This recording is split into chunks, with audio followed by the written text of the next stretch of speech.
आज का वीडियो है हमारी अनमैरिड गर्ल्स के लिए।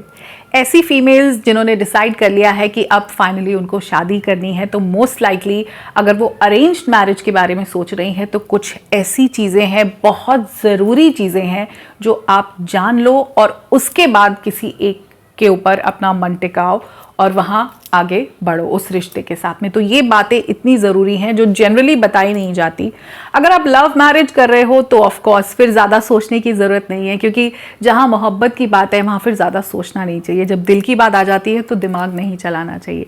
लेकिन अगर अरेंजमेंट में सेटल हो रहे हो तो फिर दिमाग चला के करो, क्योंकि अरेंज मैरिज में आप जब प्यार ढूंढने लगते हो ना तो बहुत ज़्यादा रायता फैल जाता है। अरेंज मैरिज में प्यार कैसे, मतलब वो तो लोग जब साथ रहते हैं धीरे धीरे एक बॉन्ड डेवलप होता है। लव में तो पहले ही मोहब्बत है, इस वजह से लोग साथ रहना चाहते हैं। अरेंजमेंट में आपका दिमाग बहुत एक्टिव होना चाहिए, वहाँ इमोशनली डिसीजंस मत लो, क्योंकि प्यार अभी हुआ नहीं है। होते होते होगा और हो सकता है ना भी हो। जब दो लोग एक अरेंजमेंट में साथ रहते हैं तो वो एक कॉम्प्रोमाइजेस और एडजस्टमेंट की जर्नी होती है। हो जाए प्यार तो बहुत बढ़िया है, लेकिन बहुत सारे लोग बगैर प्यार के भी साथ रहते हैं। लेकिन उसके लिए ये बातें जाननी बहुत ज़रूरी है कि आपको पता चल जाए कि कैसे आप विजडम को एक्टिव रख के अपनी ज़िंदगी के लिए सही फैसला ले सकते हो। सबसे पहली चीज़, चाहे लव मैरिज हो चाहे अरेंज मैरिज हो, ये बात समझ लो कि मैरिज इज़ वर्क। मैं अपने सेशंस में ये बात हमेशा कहती हूं कि marriage is not a noun, it is a verb. इस पे बहुत मेहनत लगती है, बहुत काम करना पड़ता है। ऐसा कोई पॉइंट नहीं आता जब आप कहोगे कि हाँ अब सब ठीक चल रहा है। हर दिन मेहनत करनी है। इसको अगर आप सोचोगे सिर्फ मोहब्बत के कंधों पे डाल के आप चला लोगे, नहीं हो पाएगा। It is work and a lot of work. तो अगर आप इस बात के लिए तैयार हो कि हर दिन मेहनत करो, फिर मम्मी पापा के घर में तो थोड़ा लेजीनेस से भी आपने ज़िंदगी चला ली, किया नहीं किया, शादी के बाद ऐसा नहीं होगा। You have to be on your toes. So marriage is a lot of work और आपको तैयार रहना पड़ेगा कि आपको बहुत मेहनत करनी है। खाली प्यार से शादियाँ नहीं चलती, किसी की भी नहीं चलती। ओके, तो लड़कियों ये बात ध्यान से सुनना कि अब आप इस रिश्ते में जो जा रही हो, ये कोई अवार्ड फंक्शन नहीं है। आई नो कि आपको ऐसा सिखाया गया है कि झुक के रहना है, सबको खुश करना है, सबके हिसाब से चलना है, तभी तुम्हारी गृहस्थी ठीक चलेगी। ये अवार्ड फंक्शन नहीं है जहां पे आपको एक ट्रॉफी मिल जाएगी, एक मेडल पहना दिया जाएगा या कोई सर्टिफिकेट देगा कि वाह बेटा तुम बहुत अच्छी बहू हो। ये किसी को नहीं मिला। अगर कोई मैरिड फीमेल्स देख रही हैं तो प्लीज कमेंट सेक्शन में इस बात को वैलिडेट करना कि हाँ, कोई अवार्ड नहीं देता। आप कुछ भी कर लो, सारे सैक्रिफाइसेस, सारे कॉम्प्रोमाइजेस मन मार के अपनी खुशियों का गला घोट कर जीने के बाद भी आपको कोई सर्टिफिकेट नहीं देता तुम एक अच्छी बहू हो। सो इस सोच के साथ मत जाना कि मैं सबका दिल जीत लूंगी। रिश्ते दो तरफा होते हैं। आप ये सोचकर जाओगे, आप कुछ वक्त तक बहुत झुक के रहने वाले हो। उनका अत्याचार, अगर कई बार कोई बियॉन्ड टॉलरेंस चीज भी होती है, नाजायज चीजें भी होती हैं, वो भी बर्दाश्त करते रहोगे तो एक वक्त के बाद आप इतनी बुरी तरह टूटोगे कि आपका बिहेवियर भी बदल जाएगा, आप अंदर से बहुत बिटर हो जाओगे।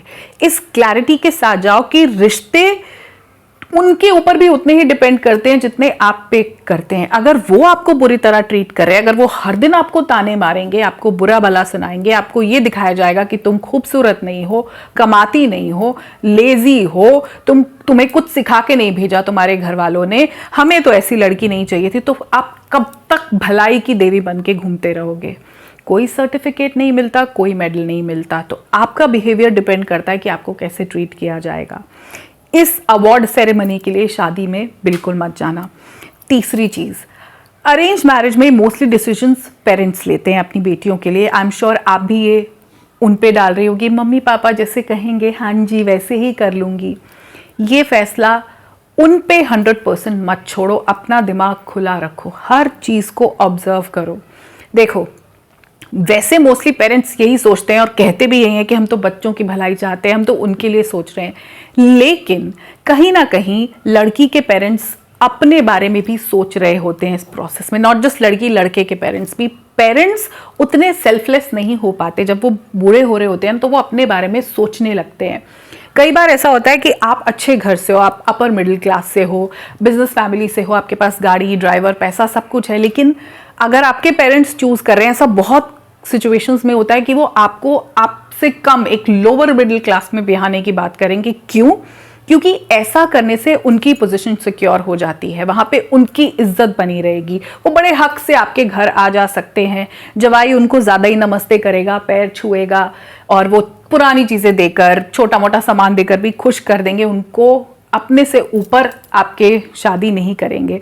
यहाँ पे आपको देखना है कि आपकी लाइफ में इच्छाएं क्या है। क्या आप लोअर मिडिल क्लास में एडजस्ट कर लोगी? ऐसे बहुत सारे घर हैं जहाँ फादर्स काम नहीं करते, सिर्फ आपका हस्बैंड सब पूरे घर को चला रहा है। ऐसी सिचुएशन बहुत टेंस हो जाती है। तो आपको अपनी क्लैरिटी रखनी है कि क्या आप रेडी हो। अगर नहीं, सो बी रेडी टू से नो। अंधे होके अपने पेरेंट्स की बात मत मानो। 100% पेरेंट्स भलाई नहीं चाहते, वो अपने बारे में भी सोचते हैं, अपनी पोजीशन सिक्योर करना चाहते हैं। वो सोचते हैं कि बेटी को अगर ऊपर, अपने से ऊपर घर में ब्याह दिया, रईस घर में वो चली गई तो हाथ से निकल जाएगी। अपने बुढ़ापे में वो सेवा भी करती रहे, आती जाती भी रहे, उसमें उनके लिए बहुत अच्छा होता है कि अपने से कम में ब्याह दो। ऐसा बहुत बार होता है और बहुत लेडीज के साथ हुआ है। अगेन मैं बोलूंगी कि कमेंट्स में मुझे बताओ कोई ऐसी लेडी जो इस वीडियो को देख रही है जिनके साथ ये गेम खेला गया है कि उसको अच्छे भले घर से थी लेकिन इसलिए कम में डाल दिया गया ताकि बेटी और जवाई दोनों हमेशा मम्मी पापा के इर्द गिर्द ही घूमते रहे, हर चीज के लिए उन पे डिपेंडेंट रहे, ताकि उनका रुतबा, उनका रौब बना रहे। ऐसा बहुत होता है। तो अपने फैसले खुद लो, अपनी इंस्टिंक्ट पे जरूर ध्यान दो। आपको इंट्यूशन अंदर से क्या हो रही है, क्या आप एडजस्ट कर पाओगे उन लोगों के बीच में, ये आपको ही देखना है। ओके, इसी से मैं अगले पॉइंट पे आती हूं। कई बार जब आप मिलते हो तो कुछ चीजें ना आपके मन को अच्छी नहीं लगती। कोई बिहेवियर्स, उनके खाने का तरीका, ऐसे हाथों से खा रहे हैं, कोई ऐसी चीज जो आपको लगे कि ये तो बहुत ज्यादा मम्मी मम्मी करता है, हर वक्त कहेगा मेरी मम्मी को रोज फोन कर लिया करो यार, मेरी मम्मी रो रही थी, एक बार करके पूछ लो। या आपको ऐसे लगता है कि पापा बहुत रौब झाड़ते हैं, मतलब बेटे को आज भी अगर आपको बाहर लेके जाना है एंगेजमेंट के बाद ही या मिलने बात करने के लिए, तो वो उनकी तरफ देखता है। तो ये जो आपको लग रहा है ना, ये बहुत क्लियर साइन है कि चीजें ऐसी ही होंगी। होता क्या है, हम एंटिसिपेशन में शादी कर लेते हैं, हम ये सोचते हैं कि ये बदल जाएंगे। मतलब ऐसे आपके पेरेंट्स आपको बोलेंगे अरे शुरू में सब ऐसे होता है, धीरे धीरे बदल जाता है। कोई लोग नहीं बदलते। अगर आपको कुछ बिहेवियर्स ऑड लग रहे हैं, अगर आपको कुछ चीजें ऑड लग रही हैं, तो वो वैसी ही हैं उनके घर में। अगर आपको लगता है हाइजीन बहुत इश्यूज हैं, ये छोटी छोटी चीजें ना कल को मतलब एडजस्टमेंट करने के लिए बड़ी मुश्किल हो जाती है। इन पे ध्यान दो। अगर कोई साइंस आपको ऐसे मिल रहे हैं कि इनके साथ आप नहीं कर पाओगे एडजस्ट, तो अपने मन की सुनो।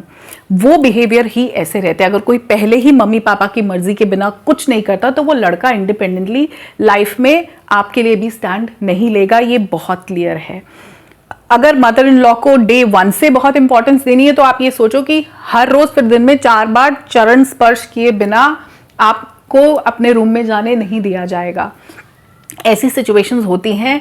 अगर मन से ऐसा लग रहा है कि नहीं यहां गड़बड़ होगा, तो इस एंटिसिपेशन में मत करना कि बदलाव आ जाएगा। कोई बदलता नहीं है, ये उनके पैटर्न है, वो वैसे ही रहेंगे। बदलना आपको पड़ेगा और उस बदलने के प्रोसेस में आप अंदर से बहुत नेगेटिव होते चले जाओगे। आपकी लाइफ बहुत हद तक खराब हो जाएगी। ओके, अगर आपको इंपॉर्टेंस नहीं मिल रही, जब आप मीटिंग्स में चल रहे हो, एक तो होता है ना कि इंपॉर्टेंस मिल रही होती है, और यहाँ पे मैं ये पॉइंट उनको भी कहूंगी जिनकी एंगेजमेंट हो गई है और अभी शादी के लिए वो डिसाइड करेंगे, रोका हो गया है इस तरह से। उसमें क्या होता है, आप ऑब्जर्व करो क्या आपको इंपॉर्टेंस मिलती है। जनरली क्या होता है, लड़के वाले जब आते हैं तो पेरेंट्स एनवलप भी देते हैं, भर भर के कैश, गिफ्ट्स भी देंगे, मिठाई के डब्बे भी देंगे, आप भी गिफ्ट ले रहे हो। क्या सेम आपके लिए भी हो रहा है? क्या वो आते हैं आपके लिए भी कोई गिफ्ट लेकर? क्या आपको भी कभी कैश दिया जाता है, कभी सूट ले आए, कोई और चीज ले आए, आपका फेवरेट कुछ ले आए, या खाली हाथ आ जाते हैं? ऐसा बहुत होता है कि ये एक्सपेक्टेशन है कि ये तो लड़की वाले हैं, लड़की वाले तो करते ही हैं, वहां पे अगर आपको आज इंपॉर्टेंस नहीं मिल रही है तो आपको आगे चल के भी इंपॉर्टेंस नहीं मिलेगी, ऐसा ही है। क्योंकि जिसको बहू को इंपॉर्टेंस देनी होती है वो पहले से ही देते हैं, वो कोई सिचुएशन का वेट नहीं करते। तो अगर आपको इंपॉर्टेंस शुरू से मिल रही है, अगर आपको बोला जाता है कि बेटा आप देख लो, आप भी सोच लो, आप बात कर लो, तो दैट मीन्स वो आगे भी उसको मेंटेन रखेंगे। आई नो लोग प्रिटेंड भी करते हैं, और आई थिंक उतने स्मार्ट आप हो कि आप समझ सकते हो लोग प्रिटेंड कर रहे हैं कि रियल है। 3-4 मीटिंग्स के बाद समझ में आ जाता है कि कितना रियल है कितना नहीं। तो आपको ये सारी बातें बहुत ध्यान में रखनी है, मतलब ये इतनी जरूरी चीजें हैं। घर, पैसा, गाड़ी, भाई बहन, वो सब तो देखते ही हैं, लेकिन ये बातें ना कोई नहीं बताता कि इनको भी ध्यान रखना है। देखो, शादी जो है वो बहुत हद तक एडजस्टमेंट और कॉम्प्रोमाइज ही है। तो जब आपको एफर्ट डालना है पूरी जिंदगी के लिए एक रिश्ते में, तो वहां पे थोड़ा सा सोच समझ के अगर फैसला ले लिया जाए तो बहुत अच्छा हो जाता है।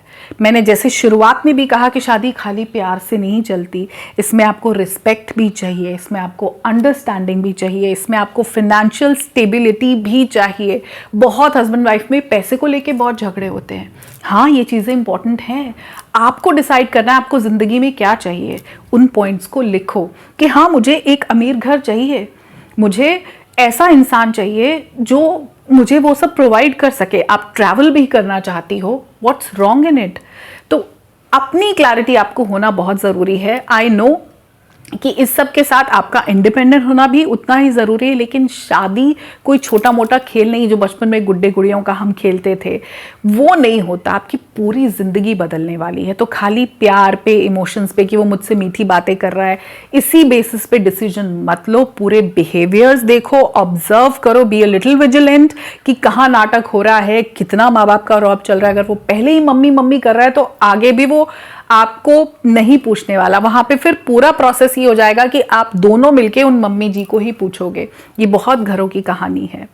सो आई होप कि आप गर्ल्स को कुछ क्लैरिटी मिली होगी। इस माइंडसेट के साथ अगर आप एक रिश्ते में जाते हो तो आपके लिए एडजस्टमेंट करना थोड़ा आसान हो जाता है, और अपनी ज़िंदगी को एक डायरेक्शन देना भी आसान हो जाता है। क्योंकि शादी सिर्फ 2 लोगों का साथ में रहना नहीं है, दोनों लोगों का अपना बेस्ट वर्जन बनना है। एक रिलेशनशिप ऐसा होना चाहिए कि आप दोनों जिंदगी में तरक्की करके खुद सक्सेसफुल होके वहां पहुंच पाओ जहां आप अपने बच्चों के लिए, नेक्स्ट जनरेशन के लिए एक एग्जाम्पल सेट कर सको।